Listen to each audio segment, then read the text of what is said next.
This is K.M. Weiland, and you are listening to the 308th episode of the Helping Writers Become Authors podcast.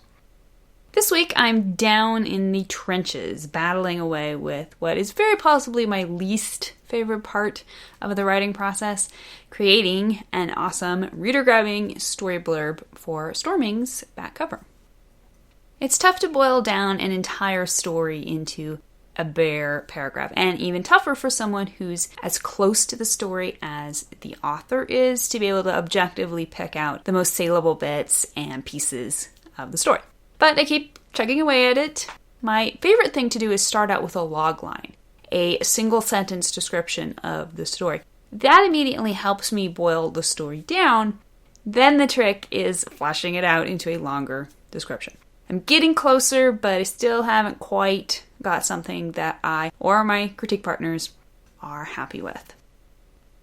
The latest post in the video series on my blog is Let Toy Story Show You the Key to Subtle Character Development.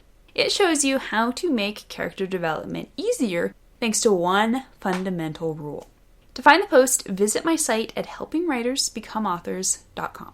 And now I hope you enjoy this week's podcast entitled 8 Paragraph Mistakes You Didn't Know You Were Making. Words, sentences, and paragraphs, they're the bricks and mortar of the writing craft. They're fundamental. If we're not using them correctly, it doesn't matter how wonderful our mastery of characters and story structure may be, they're make or break territory. Not long ago, a word player messaged me asking if I could write a post on paragraph mistakes. She explained, "Someone told me I am not following the paragraphing rules." She gave me a low-star review because of it. Ouch. It's one thing to get zinged for a bad story. It's another altogether to have written a great story and to still get zinged because of basic paragraph mistakes. Here's the thing. Most writers don't give too much thought to paragraphs. Paragraphs are just breaks in the text, right? With a few specific exceptions, using them is about as intuitive as it gets, right? And not necessarily. The art of the paragraph is actually an extremely technical one. Beyond just the matter of correct versus incorrect usage, the paragraph is a nuanced tool that controls your story. Perhaps no one understands the power of the paragraph better than the poet.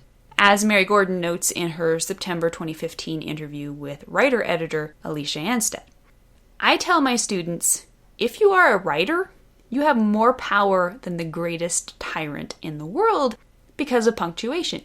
You get to tell people how to breathe." So, ready to be a story tyrant? Ready to kick those 1-star reviews to the curb? No problem. All you gotta do is make sure you're avoiding these 8 paragraph mistakes. Number 1, failing to divide speakers in dialogue. Unless you're paying ode to Kafka's Trial, you're going to want to make sure you're following this basic rule of giving each dialogue speaker his own paragraph. Number 2, failing to separate speech from action. Most writers know about dividing dialogue from dialogue, as in the first rule, but this one is a little more advanced, since action beats, such as shrugged or bounced, are often used both to indicate who is speaking and to bring added context to the dialogue. Writers sometimes regard lengthy instances of internal narrative or action as simply one long action beat. As a result, they end up essentially burying the dialogue within the action. This fails to emphasize the dialogue properly. Instead, you should be pulling dialogue onto its own line and grouping it with only the immediately pertinent action. Number 3, failing to divide actors. Here's one that trips up a lot of writers. Did you know that the same rule about giving speakers new lines also applies to actors? This one isn't quite as hard and fast, but it's an important general rule for keeping your prose tight, clear, and punchy. When you switch from describing the actions of one character to the actions of another, the new character should get his own paragraph just as if they were having a conversation. Number 4, failing to observe motivation-reaction units. Motivation-reaction units, or MRUs, encapsulate the small integers of action and reaction within a story. First an action happens, then the character's reactions are shown happening in a realistic order. Feeling and or thought, then action, then speech. Actions receive their own paragraphs. Depending on their length and the requirements of emphasis, the thought portion of the MRU will often get its own paragraph as well. If the action is brief enough, it can be grouped within the same paragraph as the dialogue. Number 5, failing to separate new entities in description. We can think of the entities within description as basically akin to the speakers and actors that we just talked about. This does not mean each new item you describe deserves its own paragraph, but each new entity deserves one. For example, let's say you're describing a room. Within that room, you'll have many different areas to describe, and within those areas, you'll have many different items.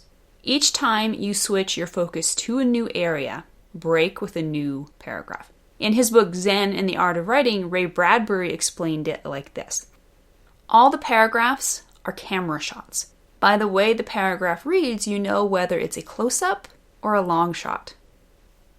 In short, every time you switch your camera's focus to a new area, start with a new paragraph. Number 6, failing to indicate a change in setting. Most of the time, when your characters move from one setting to the next, you'll probably be indicating the change with a full-on scene break. If not, you need to at least emphasize the change by using a paragraph break to assist in indicating the move from one place to the next. Number 7, failing to delineate a new subject, thought, or topic. This is the most basic paragraph rule of all. Whenever you change the subject, change the paragraph. We all learned about topic sentences back in high school. The gist is that only sentences that support and expound upon the topic, main sentence, belong in the same paragraph. This idea is much more straightforward when writing an essay or a blog post, but it extends to fiction as well, particularly within narrative. Whenever your narrative changes directions to include a new thought or subject, indicate the change with a new paragraph. In Days Gone By, authors would group together within a single paragraph any thought that was remotely related to the rest, which resulted in honkin' long paragraphs that sometimes spanned pages. These days, readers prefer to have thoughts separated much more judiciously, so even paragraphs of only a few sentences are fine. Number 8, failing to employ dramatic effect.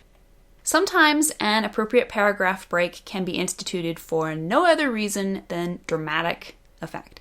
If one line within your paragraph is particularly important, don't be afraid to break just previous to it. This prevents it from getting buried within the previous paragraph and makes readers sit up and pay attention. As a general rule, readers are always more likely to absorb the full impact of the first and last sentences of any paragraph. So avoid these 8 nasty paragraph mistakes, and you'll be well on your way to mastering the foundation of strong writing. Do that, and you'll be able to control your stories and your readers' reactions to them. Thank you for listening to the Wordplay Podcast. To read a transcript of this episode, you can visit my website at helpingwritersbecomeauthors.com. And be sure to check back again next week.